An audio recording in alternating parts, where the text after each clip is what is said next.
नमस्कार, NMF news पर आप सभी का बहुत स्वागत। मैं हूं आपके साथ अभिषेक पुंडे। बिहार में विधानसभा चुनाव होने वाला है। राजनीति बिहार में चल रही है, लेकिन बिहार की राजनीति देश की सत्ता के केंद्र में है। गृह मंत्री अमित शाह आज बिहार पहुंचे। बिहार में जाकर उन्होंने जनता को संबोधित किया। मुख्यमंत्री नीतीश कुमार से भी मुलाकात की। उन्होंने अपने बयान में एक बात कही कि चुनाव के बाद विधायक दल जिसे नेता चुनेगा वो ही मुख्यमंत्री होगा। तो सवाल उठने लगे कि नीतीश कुमार के नेतृत्व में चुनाव लड़ा जा रहा है, तो आखिर नीतीश कुमार का नाम लेने में परेशानी क्या है? इसी विषय पर चर्चा करेंगे। मेरे साथ मौजूद हैं सुमित शशांक जी, बीजेपी प्रवक्ता। बिहार से आप आते हैं, बिहार की राजनीति को बहुत बेहतर तरीके से समझते हैं, परखते हैं। गृह मंत्री ने जो बयान दिया उसे लेकर विपक्ष बहुत हमलावर है बीजेपी के ऊपर कि नीतीश कुमार के नाम पर मोहर क्यों नहीं? सुमित जी। देखिए अभिषेक जी, विपक्ष को कोई काम धंधा नहीं है। इसी कारण से वो हमारे आदरणीय नेता के बयान को गलत तरीके से इंटरवीन करता है, इंटरप्रेट करता है। मेरा स्पष्ट रूप से मानना है और खास करके एनडीए गठबंधन का स्पष्ट रूप से मानना है कि वर्तमान में जो हमारी एनडीए की सरकार है वो आदरणीय मुख्यमंत्री नीतीश कुमार जी के नेतृत्व में चल रही है और आदरणीय मुख्यमंत्री नीतीश कुमार जी के नेतृत्व में ही हम चुनाव लड़ने जा रहे हैं। और आदरणीय मुख्यमंत्री नीतीश कुमार जी हमारे गठबंधन के नेता हैं और आगे भी नेता वही रहेंगे, इसमें कहाँ कोई संशय है। लेकिन संशय की स्थिति, भ्रम की स्थिति कौन लोग पैदा कर रहे हैं? जो लोकतांत्रिक प्रक्रिया का पालन नहीं करते हैं, जो लोकतांत्रिक प्रक्रिया में विश्वास नहीं रखते हैं। ये तो एक प्रक्रिया है ना। हमारे नेता ने कहा कि एक प्रक्रिया है, प्रक्रिया के तहत चुनाव के बाद सब लोग इस्तीफा देते हैं और इस्तीफा देने के बाद पुनः विधायक दल जो है वो बैठता है और वो बैठ करके नेता चुनता है। तो ये प्रक्रिया के तहत होता है और एक संभावित प्रक्रिया होती है और एक नैसर्गिक प्रक्रिया है। ये गुंडा पार्टी नहीं है, ये अपराधियों की पार्टी नहीं है, ये बाहुबलियों की पार्टी नहीं है, ये बाहुबलियों का गठबंधन नहीं है जहां नेता तय कर दिया और एक नेता के तय कर देने के बाद एक ही व्यक्ति जो है वो किसी पद पे आसीन हो जाता है। ठीक है। जो विपक्ष की बात का अगर करें तो जो विपक्ष पहले चरण के लिए अपनी मतलब आरजेडी की बात करें, कांग्रेस की या फिर मुकेश सहनी की बात करें, अपनी लिस्ट तक वो जारी नहीं कर पाया।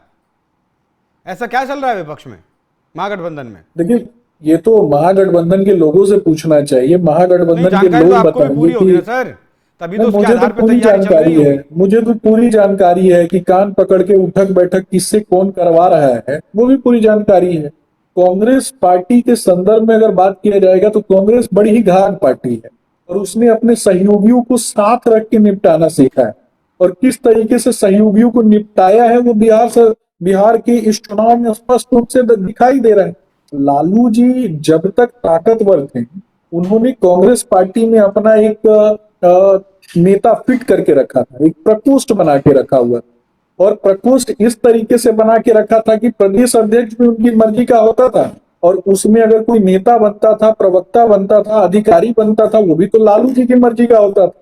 तो जिस तरीके से लालू जी ने वहां पर एक अपराधियों का राज और गुंडों का राज बना के रखा और जिस तरीके से आपने देखा, पूरा बिहार जानता है ना कि किस तरीके से प्रकोष्ठ में तब्दील करके चलाया जा रहा था, किस तरीके से पूरी की पूरी पार्टी को हाईजैक कर लिया गया था। तो कांग्रेस पार्टी ने उसका बदला लेना प्रारंभ कर दिया है। अब कांग्रेस पार्टी, पहले राहुल गांधी आते हैं, राहुल गांधी अपने पीछे मुकेश सहनी को खड़ा रखते हैं, मुकेश सहनी को अपना नंबर देते हैं, नंबर देने के बाद कहते हैं कि any time you can call मी, और फिर उसके बाद तेजस्वी यादव को सबसे पीछे खड़ा करके रखते हैं। फिर खिसकते खिसकते तेजस्वी यादव थोड़ा आगे चले आते हैं। फिर मुसलमानों को गुलबंद करने के लिए राहुल गांधी प्रयास करते हैं। फिर उसके बाद तेजस्वी यादव को नेता नहीं बनाते हैं, ना नाम लेते हैं, ना नेता बनाते हैं। तब तेजस्वी यादव खिसिया जाते हैं, गुस्सा आ जाते हैं और नाराज होकर के तेजस्वी यादव पुनः बाहर निकलते हैं और बाहर निकल के फिर यात्रा करते हैं। वो यात्रा टाइम फिस हो जाती है, वो यात्रा फ्लॉप हो जाती है। तो फ्लॉप यात्रा और फ्लॉप पहली यात्रा फ्लॉप, दूसरी यात्रा फ्लॉप। राहुल गांधी कहाँ? तो राहुल गांधी विदेश में। तो यही तो, इसी कारण से तो बिहार की यात्राएं तो फ्लॉप रही, वो तो 14 नवंबर को पता चल ही जाएगा। गृह मंत्री का 3 दिन का प्रवास बिहार में, क्या मायने हैं इसके? देखिए, आदरणीय गृह मंत्री अमित शाह जी बिहार में विकास के प्रतिमान गढ़ने के लिए आए और आदरणीय अमित शाह जी के आगमन से पता नहीं किस बात का, हमारे तो आदरणीय गृह मंत्री अमित शाह जी जिनसे पूरा बिहार कहीं ना कहीं प्रेम करता है, बिहार के युवा उनमें विश्वास करते हैं, बिहार के लोग जो हैं उनके नेतृत्व पे विश्वास करते हैं। पता नहीं विपक्ष को डर किस बात का लगता है, भय किस बात का लगता है।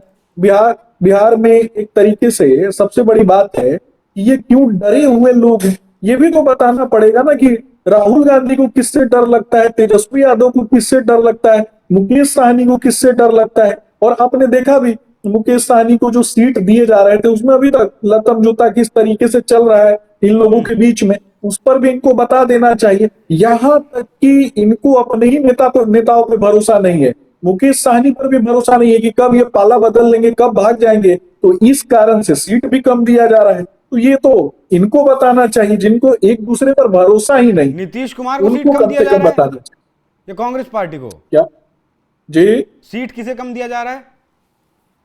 मैंने बताया ना, मुकेश सहनी के विषय में मैंने मुकेश बताया, सहनी। डिप्टी मुझे सीएम पद मतलब जितनी मांग जानकारी है रहे कि थे। अंतिम वक्त पर शाम के समय पता चला उन्हें कि 15 सीटें मिली हैं उन्हें। वही तो, आसमान से गिरे खजूर पे अटके, इसको खजूर पे अटका भी नहीं कहते हैं, इसको तो चना के झाड़ पे अटका हुआ कहते हैं।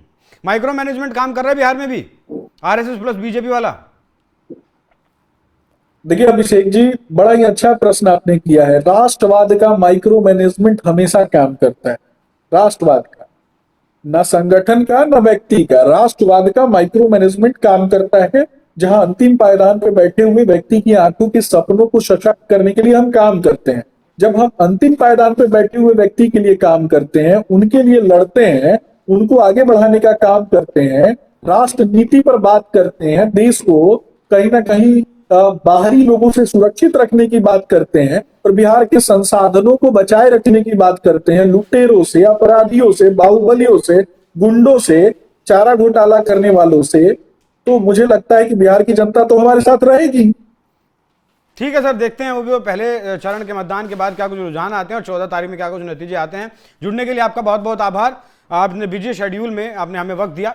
बाकी गृह मंत्री अमित शाह 3 दिन के दौरे पर हैं, नीतीश कुमार से भी मुलाकात हुई है, और जो लड़ाई जुबानी जंग देखने को मिली थी एनडीए में थोड़ी बहुत, वो नामांकन की आखिरी तारीख से पहले सेटल डाउन एनडीए ने कर ली थी। बाकी महागठबंधन और एनडीए दोनों कितना दमखम बिहार में दिखा पाते हैं, देखना दिलचस्प रहेगा। आप लोगों की इस विषय पर क्या राय है, कमेंट बॉक्स में जरूर बताइएगा। नमस्कार। लोकतंत्र पर जो हमला हुआ,